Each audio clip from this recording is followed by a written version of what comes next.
कैसे हुई थी राधा की मृत्यु और श्री कृष्ण ने क्यों तोड़ दी थी बांसुरी। आइए जानते हैं इस कहानी के माध्यम से पूरी बात।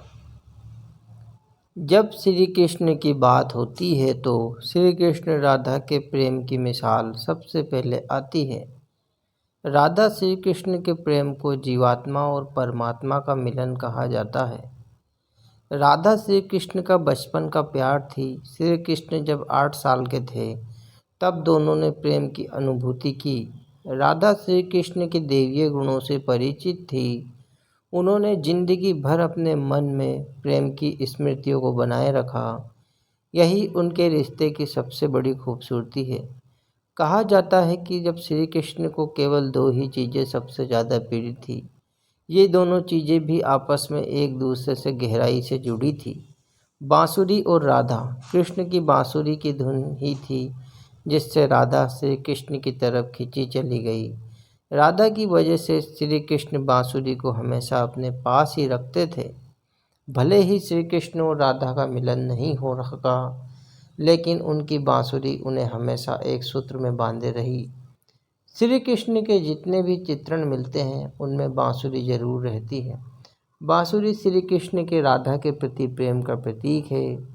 श्री कृष्ण ने राधा को पहली बार तब अलग हुआ जब मामा कंस ने बलराम और कृष्ण को आमंत्रित किया।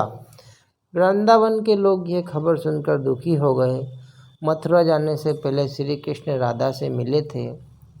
कृष्ण के मन में चल रही हर गतिविधि को राधा जानती थी। राधा को अलविदा कह कृष्ण उनसे दूर चले गए। कृष्ण राधा से ये वादा करके गए थे कि वो वापस आएंगे, लेकिन कृष्ण राधा के पास वापस नहीं आए। उनकी शादी भी रुक्मणी से हुई। रुक्मणी ने भी श्री कृष्ण को पाने के लिए बहुत जतन किए थे। कृष्ण से विवाह के लिए वह अपने भाई रुक्मी के खिलाफ चली गई।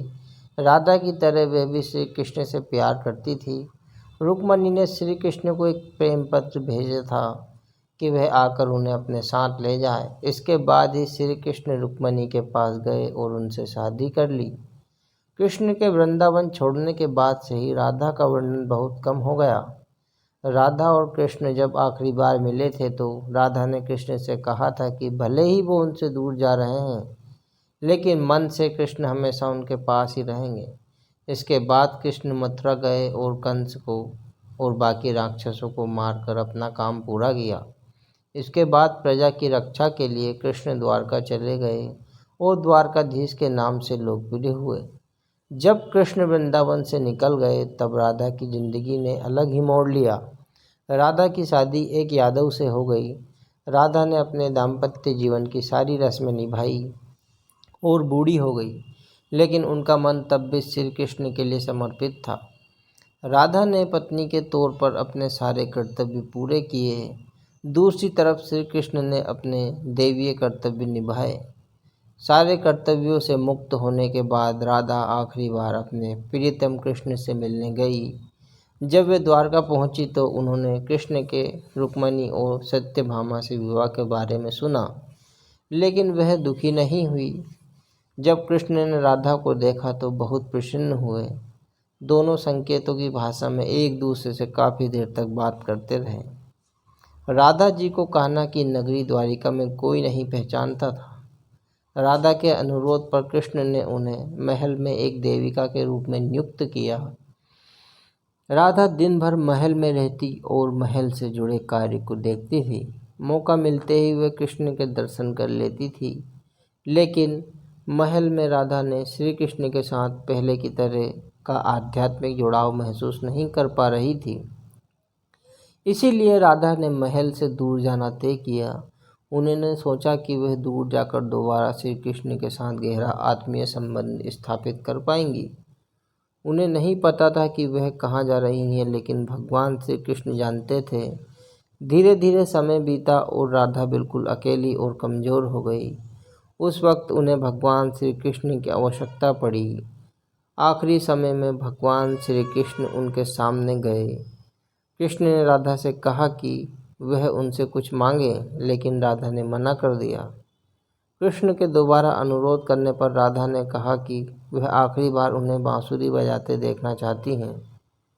श्री कृष्ण ने बांसुरी ली और बेहद सुरीली धुन में बजाने लगे। श्री कृष्ण ने दिन रात बांसुरी बजाई जब तक राधा आध्यात्मिक रूप से कृष्ण में विलीन नहीं हो गई।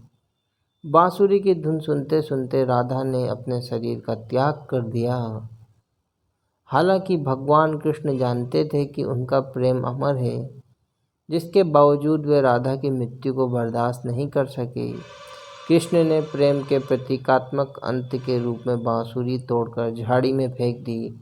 उसके बाद से श्री कृष्ण ने जीवन भर बांसुरी या कोई अन्य वादक यंत्र नहीं बजाया।